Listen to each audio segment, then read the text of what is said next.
You're listening to Dots, Lines, and Destinations, a travel podcast with hosts Stephen Seagraves, Fosma Moon, and Seth Miller. Hello, and welcome to episode 562 of Dots, Lines, and Destinations. I'm Stephen Seagraves, joined today by Mr. Seth Miller from New York. Live from New York. It's Saturday morning? Saturday morning live. There we go. SML. Sweet. Foz is gallivanting around Pakistan, I think, enjoying some really good food. So, yeah, we'll forgive him that. Happy Thanksgiving, everybody. Yeah, if things go to plan, this episode airs on Thanksgiving Day. So cool. Enjoy it. Excellent opportunity to have to get away from the family for something important for 30 or 40 minutes. Good luck. Yeah, I gotta go listen to something. What? Airplanes. Idiots talking about airplanes, more to the point. Yeah, there you go. We probably will not have a show next week. It's unclear. We may have you're going to be in Tokyo, Japan, Korea? Korea. I'll be in Seoul and Busan most of next week. And you're meeting up with somebody that we know. You might put on a show. Well, may get a show out of that. You're going to be familying and whatnot for Thanksgiving. Foz is off, so logistics are hard sometimes. So yeah, I just won't be carrying. And quite frankly, we deserve a break. Yeah, we get one episode off. Yeah. I guess the big news this week is the Dubai Air Show. It was almost all the news this week. Lots of orders. Mostly Middle Eastern carriers. That's what I took away from it. Let's start with the bad news. The sad news. There was a crash. Yes. It's the Indian Tejas fighter. It's basically a fourth generation single engine fighter. It's Indian built, and I don't think it had anything to do with the airplane, but we'll find out, I guess. It was during a kind of an exhibition of the aircraft, and it hit the ground, killed the pilot, unfortunately. And not a good. It was at the end of the show, but yeah. I was going to say the only vaguely redeeming thing about it, and it sucks to say it this way, but it was on the last day anyways. So the rest of the show had pretty much already happened. And like with most of these shows, all of the business happens on days 1, 2, and 3. And then by the time day 4 rolls around, you get sort of they open it up to the public, but there's a lot less, I don't want to say good stuff, but a lot less business stuff happening. And this is when that happened. So. Yep. So not a great start to the show, but let's talk about it's not a great end. Not a great end, sorry. And not a great start to our show, I guess. Has there ever been a good start to our show? There's been some notable starts. Let's add this to the list. But lots of orders, as you said. And yes, it is very much Middle Eastern focused and Asia focused. I will say, I don't want to completely write off Paris and Farnborough, but the Dubai Air Show has become at least as significant for the Middle Eastern carriers and arguably on par for a lot of the Asian carriers. Okay. I would say in terms of utility value to their market and choosing to make announcements and such. And so there's been, orders that have been expected for a long time, news that has been expected for a long time, finally came to light here rather than elsewhere. Is Dubai on par with Singapore, or is it does it alternate years, kind of like Farnborough? And it's an every other year. It definitely is. It sort of alternates with Bahrain, which is interesting. I don't remember what Singapore is. Yeah, I can't remember if Singapore's every year either. I think it is, but I would argue at this point it's more significant than Singapore. Really? Wow. Yeah. Well, Singapore was always a little weak. Yeah. Interesting, exciting, whatever, but it was rarely the place for massive orders. Singapore Air has done some stuff there. Again, Asia did stuff there, but I think Asia's willing to also do Dubai. Gotcha. If that makes sense. Singapore Air shows every 2 years. It is every other year. Okay, so never mind. But it's in February, isn't it? It's February 3rd through 8th. Yeah. So anyway, it's Emirates, the biggest of the bigs, making orders, and its associated Fly Dubai, which I know isn't really a subsidiary, but it sure as hell seems like one.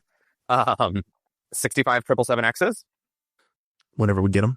Whenever they get them. And we talked last week about extending the 380s because they don't have them yet. 8 more A350s because, you got to keep Airbus happy too, I guess. And a couple other interesting things mixed into all this. They have confirmed the rumors from March that they're going Starlink fleet-wide, and actually had their first Starlink plane installed and sitting on the ramp all week during the show, and it entered service on Sunday over the weekend after the show ended. Oh, wow. So they are all in on that. I believe they'll be the first to put on the 380s, although I guess Air France still has some, right? I think so. Yeah, Air France has an A380. Yeah. So anyway, they have it on their 777-300ER so far. That is going. So that's interesting. Fly Dubai is also going to do it. This is they seem like a subsidiary. They basically followed Emirates in everything they did. The 777X orders, though, going back to that, the press release was super interesting because it talks about the optionality for a -8 or -10 model. Okay.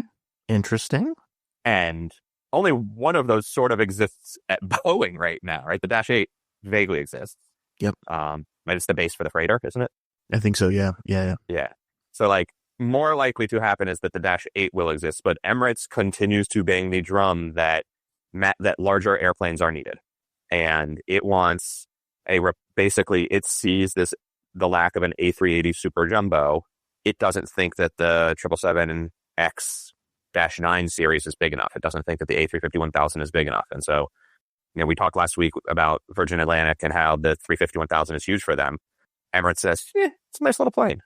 Yeah. Cute little airplane, right? Isn't that what Airbus called the 220 right before they bought it? Was the series? Cute little airplane. So that is going to be very interesting to see. Teasing the -10 as an option, sure, fine. Let's get the -9 actually built and certified, or sort of built, but certified and flying and delivered and reliable. But I don't know. The -10 is it's a stretch, and it's not that much bigger, but it's a stretch, and Emirates thinks they need it. Yeah, they've basically encouraged Boeing to conduct a feasibility study at the same time. Yeah. As they place this order.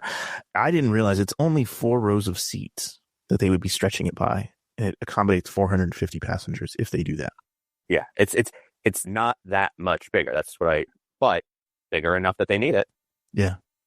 This comes on, people have to remember, Emirates is limited in places like Canada, parts of Germany, right? Parts of Europe, where how many flights they can fly a day. Right. So some of the bilaterals are by frequencies and some are by passenger count.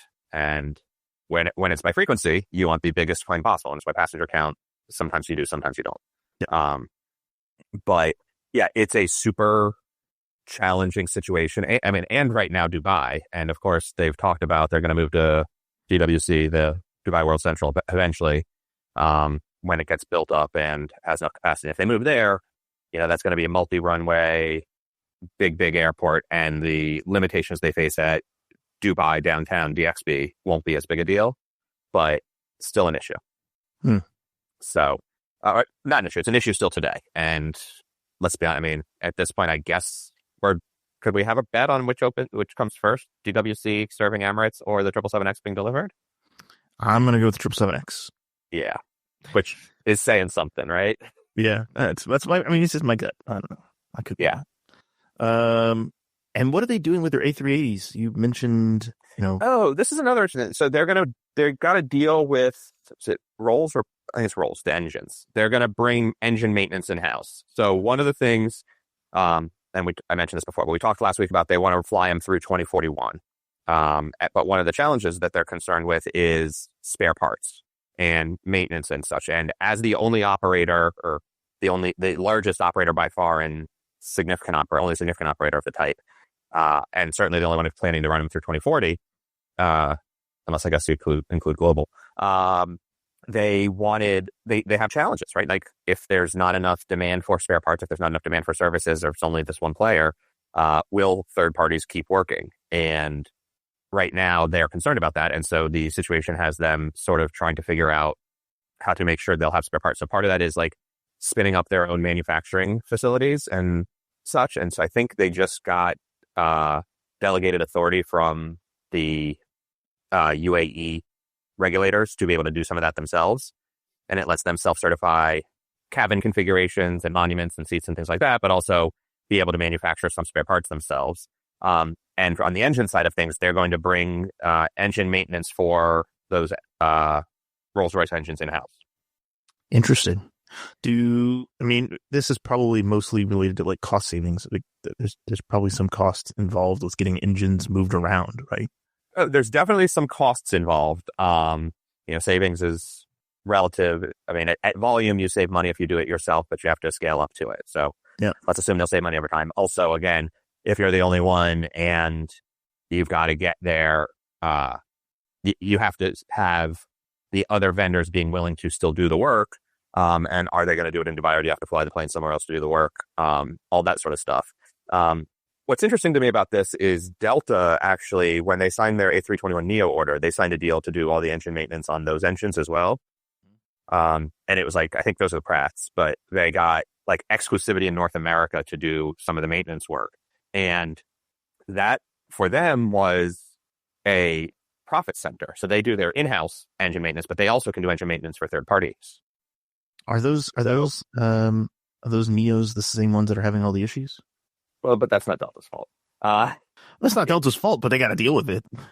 I mean, it's work for them, right? They're getting paid to do the replacements, to do the fan blade swap outs and everything. So, yeah.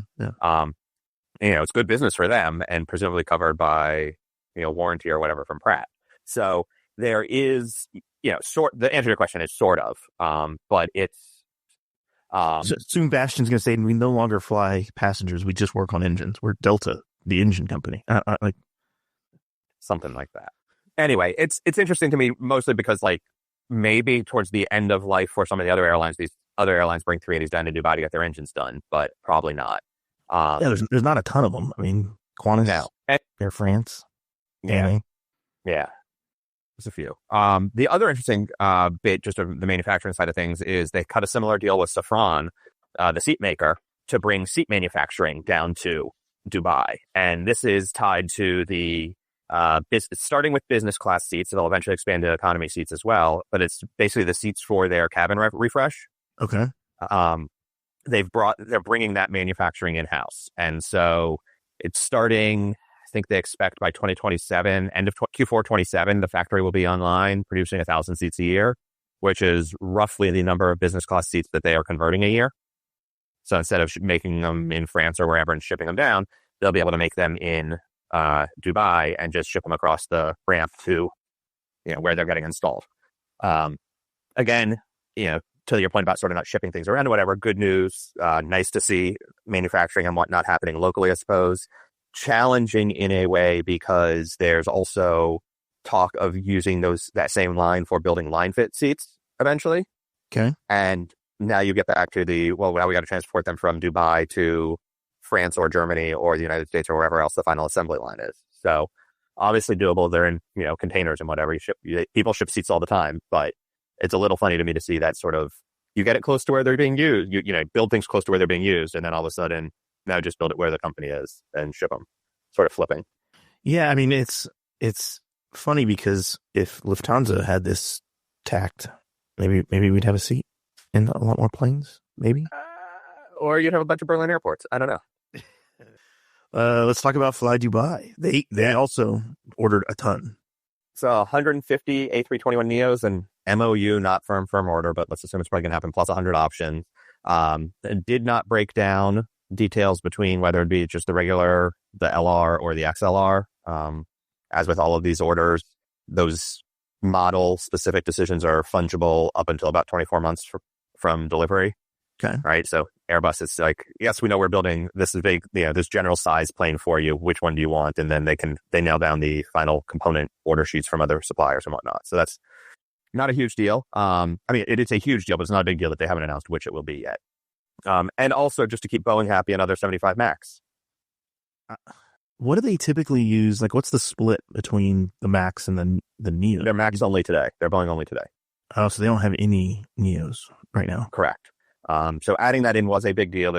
And they had 30 787s on order as well. So going Neo, adding them, but also still having a bunch of Max. Like, I don't know. I look at this and there's no specific, I didn't see a timeline of how long a window this covers. And there certainly will be some growth based on these numbers. But I wonder how much of it is growth, how much of it is replacement, and how much of it ends up being leased out or operated on behalf of someone else just based on they have to, or you got to get to DWC. There isn't room at the Dubai airport where they are based today to add this many airplanes worth of flights. Yeah. And you think this is like targeting some of the European stuff, like having this many planes to push traffic, Europe to India type stuff? We'll see. I think it's probably less Europe, and if it's Europe, it's secondary, tertiary markets, probably, or tertiary, quaternary markets. It's not the big cities, right? Even secondary markets in Europe these days get Emirates 777s. Yeah.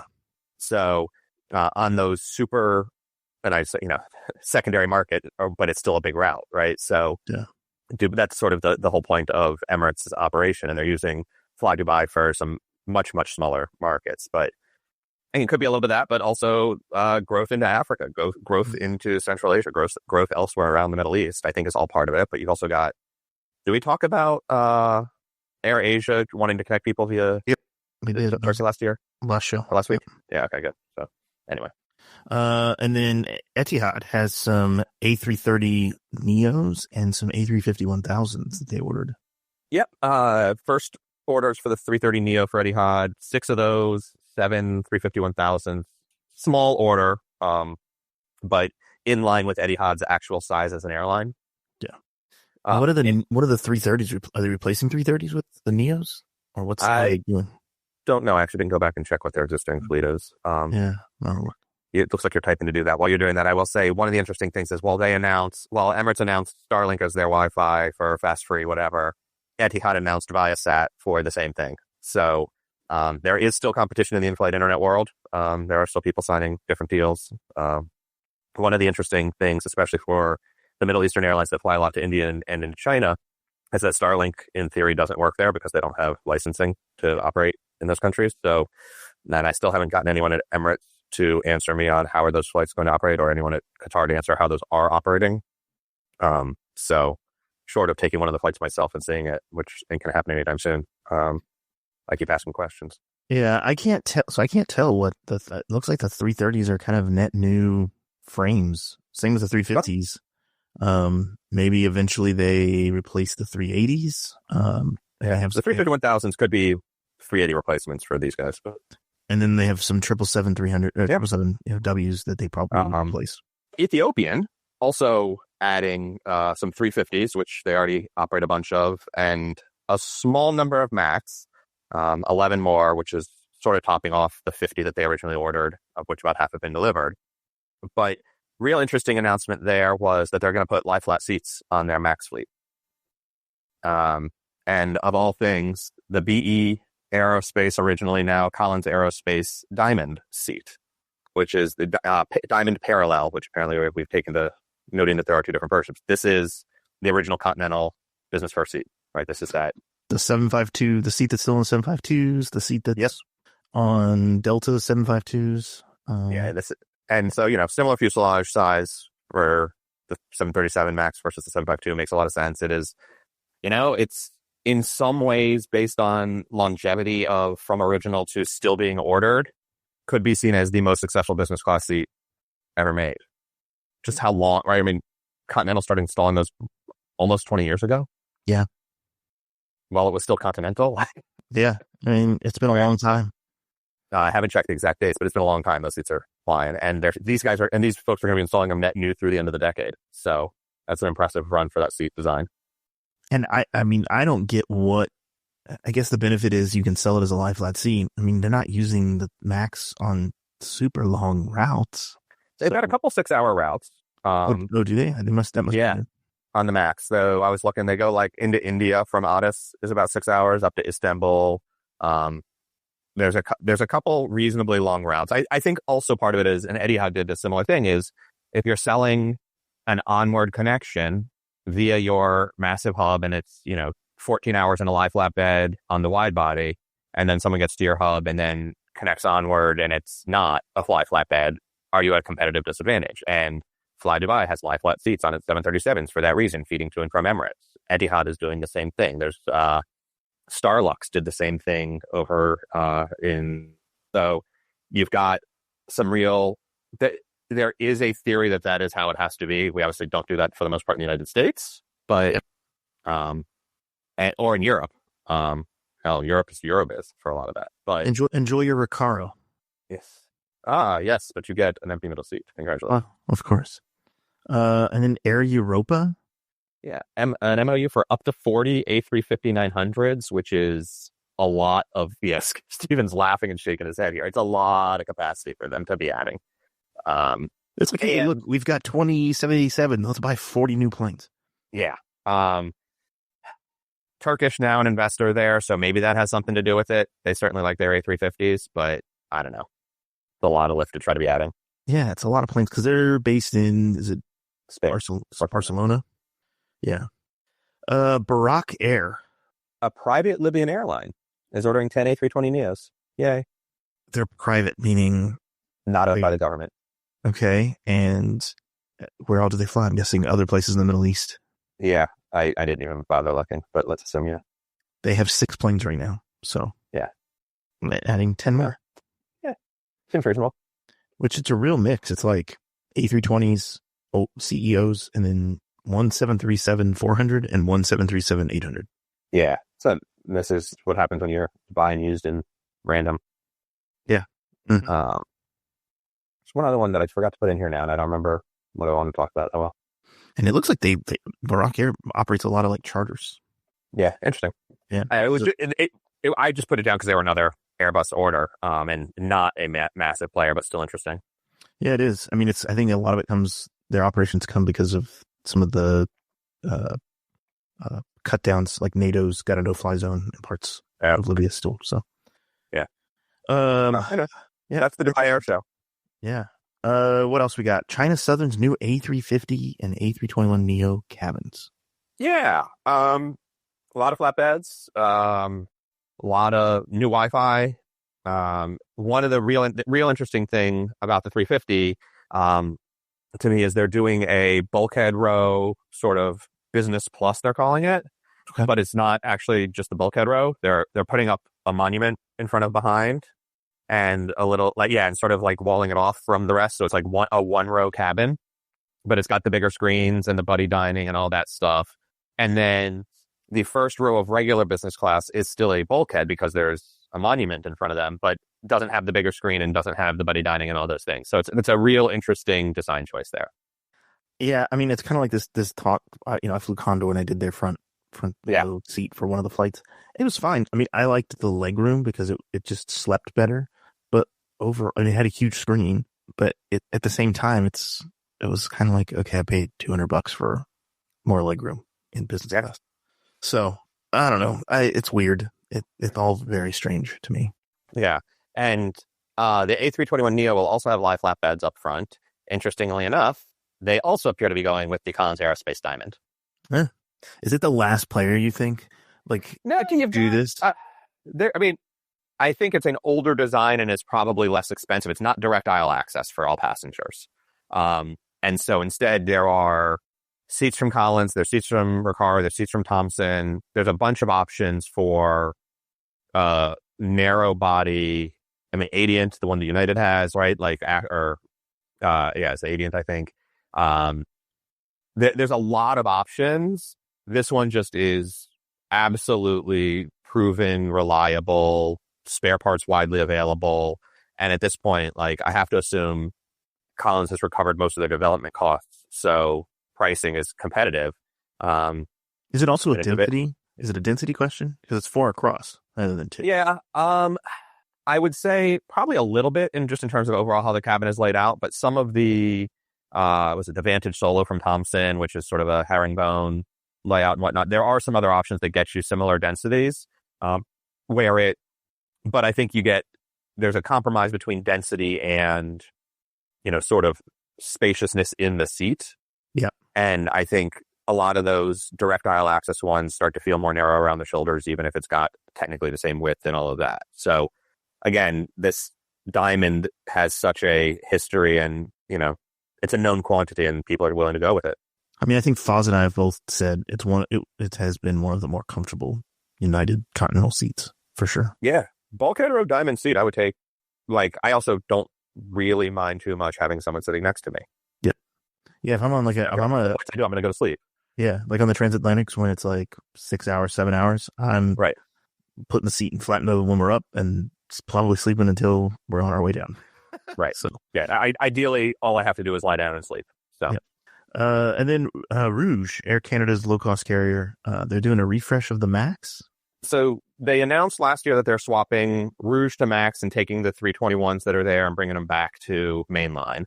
They're keeping 3 rows of premium on the Max, which matches what they have today. They're keeping all the IFE screens, which is interesting, and the free Wi-Fi. So passengers get free entertainment and internet on board at a low-cost carrier, which they're arguing is a competitive advantage. They're also argue that even having reclining seats is a competitive advantage against, I'm not sure which of Sunwing or which is now WestJet. I don't know who on that side of things. Flair maybe doesn't recline, but the fact that they even mention it is crazy. And then the existing Rouge planes are going to get retrofit back to match the 321 fleet or 320 fleet, with the 319s being retired. And that includes Wi-Fi, entertainment systems, and putting in the tail camera for entertainment systems. So I personally think it's interesting that they're keeping, so Rouge has always had its own livery. Right. Rather than getting a new paint job with the Rouge name, it's like a little stencil down by the door. It's a sticker by the door. Yeah. Yeah. It's super way cheaper. Oh, totally. It's just, it's not deceptive. It's a little on the nose, but I mean. Yes, it is in fact Stephen, little and near the nose. Exactly. So. Yeah. Good stuff. That'll be interesting. Yeah. I think I should mention this really quickly on the show before we go to the next topic. So if you're flying through Seattle, there has been a fuel shortage going on for planes because of a pipeline issue. And so I don't know when it's going to be fixed. It's they're putting in extra effort to get it fixed before the real holiday travel starts up next week, like Monday. But it's not clear if that's actually going to happen. So I think Seattle Taipei is actually filed on Starlux to go through Portland today. And then there's some others that are all coming down to Portland to refuel and then go. Wow. So just be aware. You might have delays or a diversion, and it's kind of a mess. Just keep an eye on your flights. Exciting. Just what Seattle needs. Yeah, well, helps with the crowds, right? Yeah. Hilton Honors is revamped and enhanced, in air quotes. Yeah. Listen, I think hotel status is stupid to begin with, right? So I'm probably not the best person to judge this, but Gold now is available at 25 nights, or 15 stays, or $6,000 spend. Diamond is 50 nights, 25 stays, or $11,500 spend. Both of those are easier to get in theory, but they've also added a higher tier of Diamond Reserve, which is 80 nights or 40 stays and $18,000 spend. So you're staying those 40 stays at relatively expensive hotels. Yes. That's over $200 a night. Yep. And that's before taxes. So, and I know hotels have gotten expensive, but that is a lot of spend. And it's so you can't just get it with, one or two big conference spend or something like that. You need all the nights. But it includes some interesting things, confirmable premium upgrades, a guaranteed 4 p.m. checkout at every Hilton brand, 120% bonus for earning, access to all lounges, including, quote, our expanding collection of premium clubs, which I didn't even know that they had different types of clubs in different hotels, but sure. But also Homewood Suites and Spark are going to earn 5 points per dollar instead of 10 going forward. Milestone bonuses are only earned up to 180 nights. And most surprising to me, elite rollover nights will be rolling over for the last time in 2026. They're getting rid of rollover. That's going to irk some people. Yeah. Wow. So, yeah, I don't have hotel status. I think I'm like a Discoverist now with Hyatt because I've stayed there so much this year without trying. I think I got Discover status with Hyatt this year. So I think it's only 7 nights, right? Yeah, something like that. And I got an upgrade. I was in Seattle for work, and I got an upgrade, and so I was like, well, okay. But I generally, I do have Marriott Plat status, like lifetime platinum status. Yeah, it's maybe the most pointless hotel status that exists. Don't talk like that. Linnea like 3 nights away. Oh, okay. It's fine. You get like lounge access and free breakfast or whatever. So it's good. It's good. That actually will add some value for her, but yeah. Yeah, that part is nice.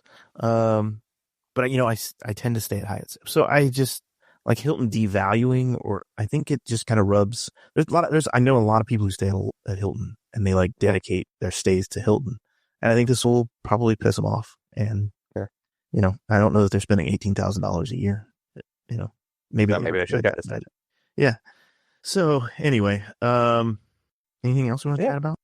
No, I think that's it. Cool. We're going to talk a little bit about British Airways. I have some thoughts on British Airways. I'm going to have my little venting. WestJet summer routes, JetBlue summer routes, United's non-summer routes that are going away, LATAM's new routes, and then some notes from Air Canada on Hot and High for their XLRs. So we'll talk about that. Stick around if you're a Patreon subscriber. If not, thanks for listening. We appreciate it, and we will talk to you next week. Well, maybe not in 2 weeks. Happy Thanksgiving. Happy Thanksgiving. We'll talk to you next time. Happy travels. Bye-bye.